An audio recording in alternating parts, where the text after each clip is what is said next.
маселе жок, жардам беребиз. Инспектора проводят обследование в полях, в садах. Ремонт поход иштедик.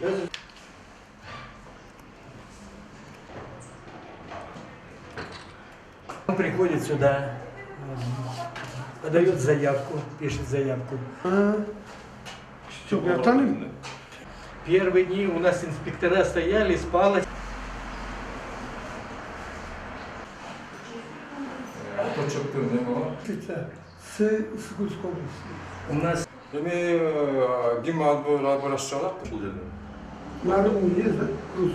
Тайын аштық, бұл өкмөттүн атайын чечими менен бұл жерде ушул Ысык-Көл жана Нарын областарынан экспортко кетип аткан жана ички рынокко кетип аткан өсүмдүктөрдү жана айыл чарба продукцияларын бир аз текшергенге мындай биз киргизип атабыз, өлгөтүп атабыз. Негизинен бул керек. Себеби дегенде билесиздер, биздин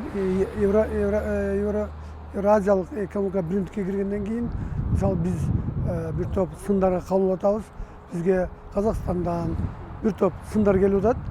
Биздин ушул айыл чарба продукциялары оорулur деп. Ошонун негизинде алдын алуу үчүн ички карантин пост уюштурулган. Машина токтойт. Машина токтогон жерде өзүнүн эмеси бар, методикасы. Машинанын үстүнөн алып, үстүңкү катмаран карайт, ортоңку катмаран карайт, яшик болсо алдыңкы катмаран карайт, анан 5 точкадан карайт.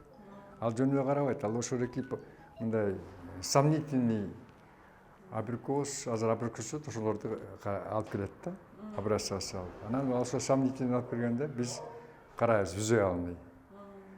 Характеристика, признаки, bizde распространенный Ысык-Көл областында, вообще Кыргызстанда калифан штоку бар да. Ошого көңүл бурабыз. Анан восточный плазорко көңүл буруп атабыз.